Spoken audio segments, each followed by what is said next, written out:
O IFRN está promovendo a primeira série de conferências internacionais em ciências sociais. O evento acontece graças a um acordo de cooperação firmado entre a Universidade do Minho de Portugal e o Instituto Federal de Educação, Ciência e Tecnologia do Rio Grande do Norte. Na série de entrevistas com os pesquisadores que estão aqui no estado, agora eu converso com o professor Carlos Gil Correia Veloso da Veiga. Ele tem licenciatura em Sociologia pela Universidade de Évora, em Portugal, mestrado também em Sociologia pela Universidade Nova de Lisboa e doutorado também em Sociologia na Universidade do Minho de Portugal. Ele já tem 8 livros publicados, vários artigos, sempre na área da pessoa com deficiência, a inclusão e a exclusão dela no mercado de trabalho. Atualmente, o professor Carlos vem atuando na formação dos profissionais que vão trabalhar nessa mudança de perspectiva da inclusão da pessoa com deficiência no mercado de trabalho. Professor, muito obrigado por estar aqui conosco, é uma honra recebê-lo.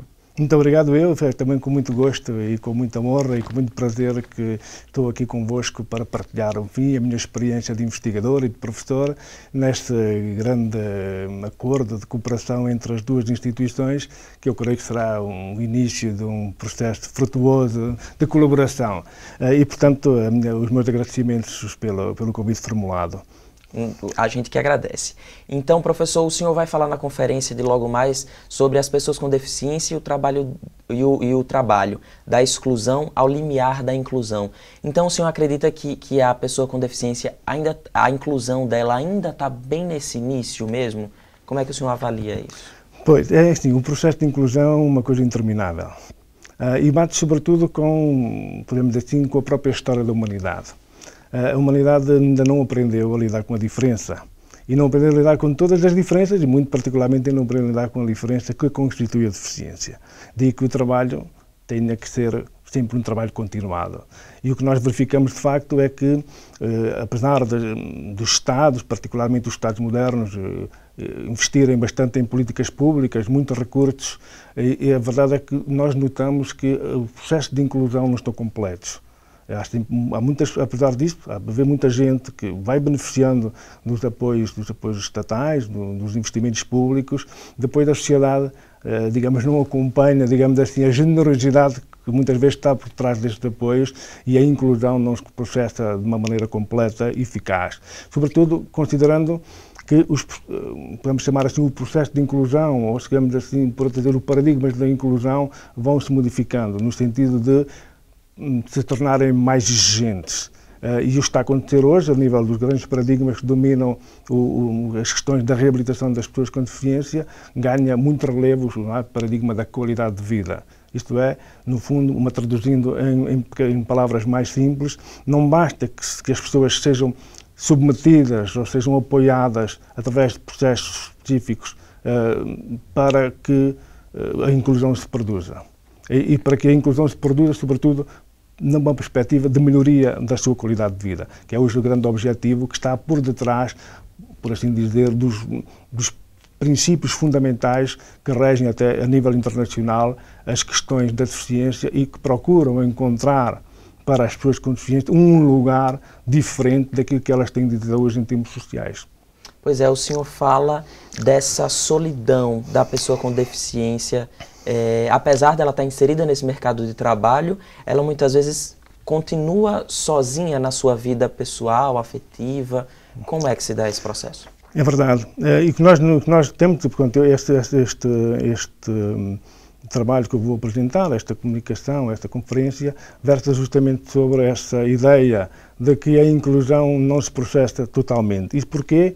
E o que a pesquisa nos mostra é justamente o seguinte: apesar das pessoas terem encontrado um lugar no mercado de trabalho, e até de uma situação contratualmente relativamente estável, se é que bem podemos falar nos tempos que correm, de estabilidade no emprego, seja como for, este grupo de pessoas que serviu de base a este trabalho, de facto podíamos considerar uma situação estável. O que nós verificamos é que, por exemplo, na relação com os colegas de trabalho, ela pode processar de maneira mais ou menos intensa, mais ou menos agradável, mais ou menos cooperante, tolerante, dentro do espaço da organização, mas a porta da saída, no final, tudo se desfaz e as pessoas regressam ao espaço público normalmente situação de isolamento ou solidão bastante acentuada e, digamos, produzem o resto do seu dia normal, do seu cotidiano de vida, basicamente isoladas socialmente.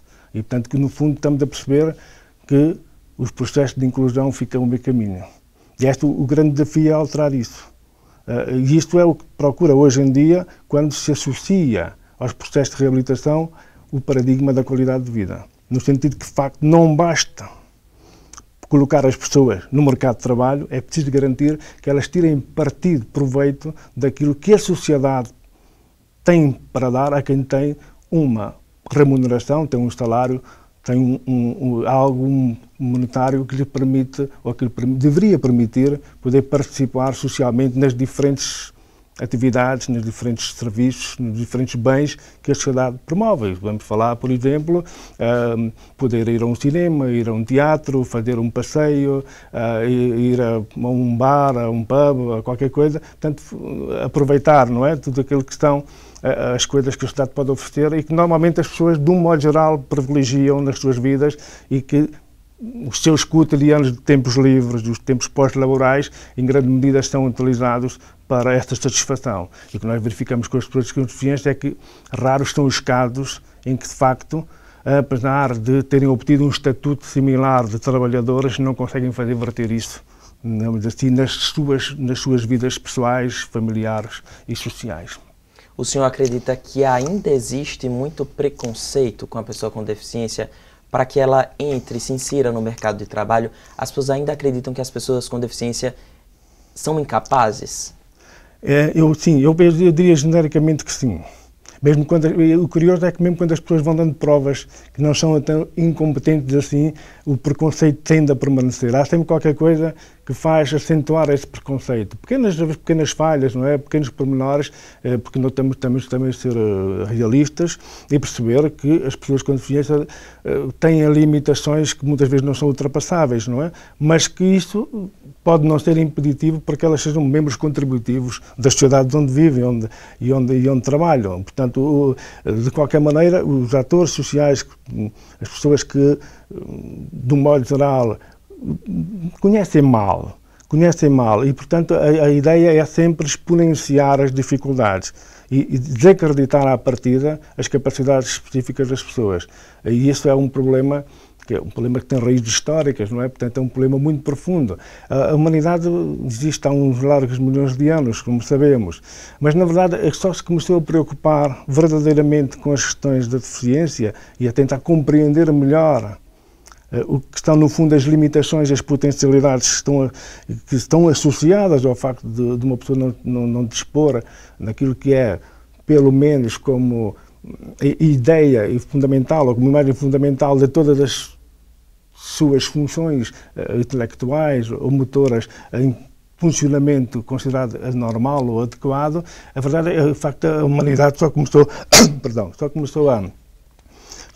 a interessar-se verdadeiramente por isso e a fazê-lo de forma, assim, organizada e com a cooperação e o empenho dos próprios Estados nos últimos 100 anos, no limite. E na maior parte dos países, por exemplo, como o caso português, apenas nos últimos 40 anos, verdadeiramente, é que as sociedades começam a movimentar no sentido de compreender melhor a forma como lidar com a deficiência, não é? No fundo, como lidar com a diferença. E, portanto, estamos ainda num processo muito inicial, porque todo o resto do passado histórico funciona contra a pessoa com deficiência. Portanto, diríamos que há milhões de anos de alimentação de preconceito e há apenas umas décadas de combate ao preconceito. Agora, por exemplo, aqui no Brasil nós temos cotas pela lei de que as empresas privadas precisam cumprir para que tenham pessoas com deficiência nas empresas. Como é que o senhor avalia esse sistema de cotas? O senhor acha que funciona ou que não funciona? Olha, eu sinceramente, acho que funciona nos casos, mas na maior parte dos casos não funciona. Eu não conheço a experiência do Brasil, embora já tenha feito alguns contactos no sentido de encontrar algum colega que aqui no Brasil que se interesse também por estas questões, mas ainda não cheguei verdadeiramente a alguém que tivesse mesmo interessado em partilhar esta experiência e para compreender melhor como é que funciona no Brasil, mas para ter que a nível europeu o sistema de cotas existe em alguns lados, muito particularmente com alguma acuidade em França. Os franceses já estão relativamente pioneiros nessa matéria e o que sabemos é que o sistema de cotas não funciona bem. Talvez, sobretudo, a vantagem de colocar a situação visível socialmente, ou pelo menos politicamente visível. Mas o que sabemos é que em alguns casos funciona, e há empresas que respeitam e, portanto, fazem tudo o possível para cumprir as cotas, não é? Para obrigar as pessoas de acordo com a cota estabelecida, mas sabemos também que há outras empresas que preferem pagar, digamos assim, as taxas do não cumprimento das cotas. No caso português, as cotas foram integradas recentemente, numa percentagem relativamente baixa, mas apenas exclusivamente no setor estatal. Ou seja, só os organismos do Estado, da administração do Estado, é que estão veiculadas às cotas. As empresas privadas, ou associativas, ou cooperativas, não estão vinculadas às cotas. O Estado procurará cumprir, mas, de facto, os impactos no emprego estão realmente muito diminutos. Portanto, não é por aí que o problema da empregabilidade das pessoas com deficiência, em Portugal particularmente, se resolverá. Mas, de resto, a maior parte dos empregos são criados no setor privado. Pois é, porque como o senhor falava anteriormente, não basta ter uma política pública impondo uma lei de cota para que essas pessoas trabalhem, é preciso uma política pública no sentido global para que essa pessoa se insira também na sociedade. É mais ou menos isso? As políticas públicas são importantes, não é? Elas ajudam a limar o tecido social, elas encaminham o tecido social para uma determinada direção. Evidentemente, não podemos descurar o efeito positivo das políticas públicas. No caso das cotas no sistema português, eu sei que as cotas foram implementadas mais numa perspectiva do Estado dar o bom exemplo de que o Estado estava disponível para proporcionar lugares específicos de trabalho às pessoas com deficiência, mas que não o impunha à sociedade, mas, de certa maneira, estava a impô-lo de uma perspectiva moral, não é? De que o Estado dá o exemplo que deve ser seguido pelos particulares e pelos privados. Agora, o que nós sabemos é que as coisas, de facto, não se mudam por decretos nem por leis, não é? É necessário que haja um envolvimento social.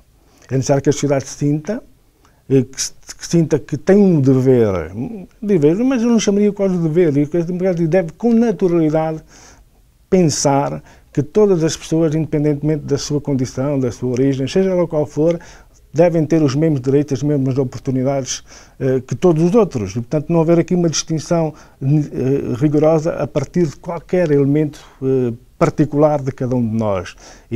Mas isto é, de facto, um processo complexo. E, portanto, as pessoas com deficiência são apanhadas no meio desta dificuldade que as sociedades têm, de facto, como eu referi há pouco, em lidar com o diferente. E nós acho que é uma questão também importante, nós estamos a progredir imenso. E é uma coisa que eu costumo dizer quando falo nestas coisas, e partilho até com os meus alunos, de que nós não devemos punir os nossos tempos, os tempos da atualidade, de forma cruel até, por vezes, não é? Tendemos a desvalorizar aquilo que é os nossos tempos. E deste ponto de vista, eu diria, nunca na história da humanidade, a humanidade, apesar das dificuldades, apesar dos preconceitos persistirem, dos estereótipos persistirem, apesar das práticas discriminatórias persistirem, nunca na história da humanidade nós fomos tão longe na concessão de oportunidades e na concessão de que, afinal de contas, a humanidade funciona como um todo e que nesse ponto de vista, que se deve posicionar para lidar com as suas dificuldades ou com as dificuldades que alguns dos seus membros apresentam. E, portanto, eu acho que nós devemos ter este tributo aos nossos tempos. Eles são tempos de mudança e eu até diria relativamente rápido em termos de tempo histórico. Claro, nós gostaríamos, como é óbvio, não é? Que nos posicionamos numa perspectiva de pessoas solidárias, gostaríamos que o mundo seja melhor, depois de que as coisas fossem mais rápidas e que funcionassem melhor, não é? Que houvesse maior uma predisposição, não é, dos sujeitos para a inclusão e para proporcionar as oportunidades. Mas o processo, digamos, que está a caminhar num sentido bastante positivo, e isto nós acho que é preciso reconhecê-lo, isso sem sombra de dúvidas. Pois é, agora, desde o início a gente vem falando desse olhar da sociedade para a pessoa com deficiência. Agora, o senhor não acredita que, por exemplo, a pessoa com deficiência também precisa mudar a forma de pensar para que ela também esteja à vontade no mercado de trabalho, enfim, junto à sociedade em geral? Também não precisa que a própria pessoa com deficiência deixe os seus próprios preconceitos? A verdade é que tem toda a razão naquilo que diz. A verdade é que as pessoas com deficiência são pessoas como as outras. E portanto, elas também bebem, não é? Digamos assim, dos mesmos dos líquidos que os restantes membros da sociedade. Elas próprias também são tributárias de todos os processos históricos, de todos os processos de socialização, como os outros indivíduos sofreram. E as pessoas com deficiência não estão imunes a isso. E de facto, aquilo que nós percebemos é que as pessoas com deficiência depois assumem elas próprias a sua posição de pessoas com deficiência. E, portanto, isto é também um obstáculo importante, que leva normalmente as pessoas a preferirem refugiar-se em situações mais confortáveis do que propriamente darem passos em frente no sentido de fazer as aproximações e fazer as provas, não é? Agirem no sentido de mostrarem que são sujeitos iguais aos outros, não é? E que procuram também integrar-se ou incluir-se socialmente para ultrapassar as barreiras. Mas, na verdade, as pessoas com deficiência não escapam, não é? Este ditame da sociedade verte sobre os sujeitos. E, portanto, elas próprias acabam por ter, em muitas circunstâncias, agentes de não inclusão. Mas este é outro problema complicado que os resolver e que, de facto, tem muito a ver com, no fundo, podemos chamar assim, o patamar civilizacional em que nos encontramos. É preciso descaracterizar a forma como até agora a deficiência tem sido entendida e tem sido transmitida geracionalmente. E como esta transmissão geracional